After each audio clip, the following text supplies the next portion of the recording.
All right, so use the remainder theorem to find f of k.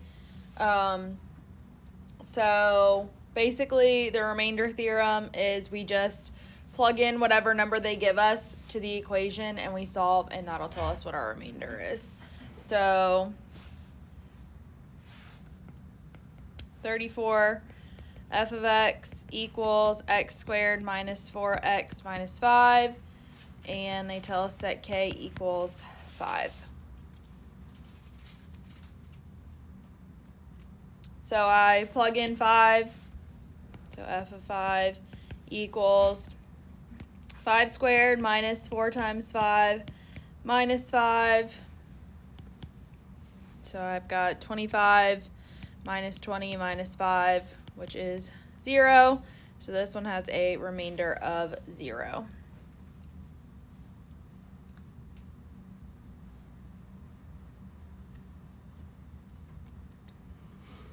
And notice I plug in the number exactly as it is. I don't change anything. 38 f of x equals 2x cubed minus 3x squared minus 5x plus 4, and k is equal to 2. So same thing, I'm going to plug it in. F of 2 equals 2 times 2 cubed minus 3 times 2 squared minus 5 times 2 plus 4.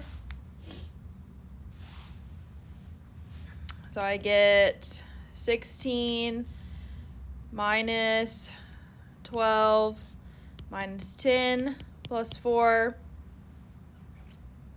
So I've got 20 minus 22 basically, so I get negative 2. So this one has a remainder of negative 2. Any questions on those? All right, the last step in this section is that we're going to use synthetic division. So that's what we were doing yesterday to determine if the number is a 0 or not. So 50 f of x equals x cubed plus 2x squared minus x plus 6, and k equals negative 3. So the way that we're going to know if this is a factor or not is when we set up the box, like our synthetic division. If at the end we get a remainder of 0, then it is a factor. If it is not a remainder of 0, then obviously it is not a factor. So negative 3 is going in the box because they're giving us k, so we put it in exactly. And then numbers in front, no terms missing. So 1, 2, negative 1, 6. So we bring down the 1 times negative 3 is negative 3 plus 2 is negative 1 times negative 3 is 3 minus 1 is 2 times negative 3 is negative 6 plus 6 is 0. So this one is a factor. And that's all you have to do is basically you're going to say if it is or is not a factor. If it's not a factor, you'll just tell what the remainder is. Let's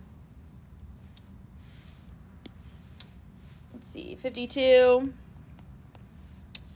f of x equals 2x cubed plus 9x squared minus 16x plus 12, and k is equal to 1.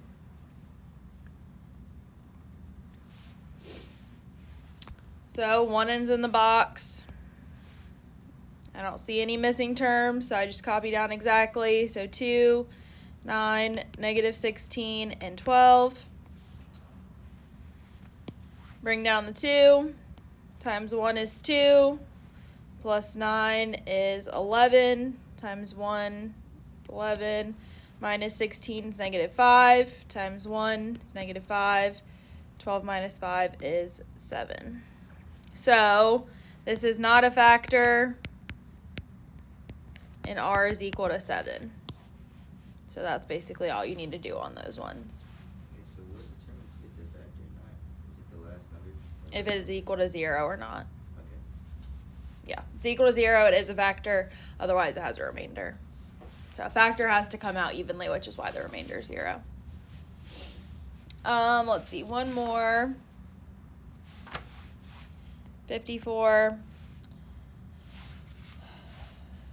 F of x equals 2x cubed minus 3x squared minus 5x, and k equals 0. So 0 goes in the box. As I'm looking, I don't have any x terms missing, but what is missing?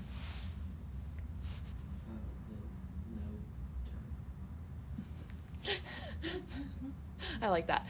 Yeah, the constant term at the end is missing, so we need to put a 0 there. That's probably the one that people miss putting in the most. Like, they'll a lot of times catch the ones where, like, you know, x squared's missing, so I have to put that in. But when it's the constant term, that one gets missed a lot.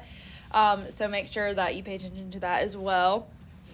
So 2, -3, -5, and then we need to put a 0 there. So bring down the 2. Times 0 is 0, minus 3 is -3, times 0 is 0, minus 5 is -5, times 0 is 0, and 0 plus 0 is 0, so this is a factor.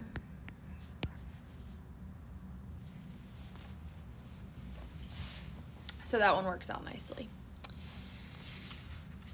All right, any questions about that or about anything you had yesterday? All right. So then I need to see where we left off on problems. 29. So I've got,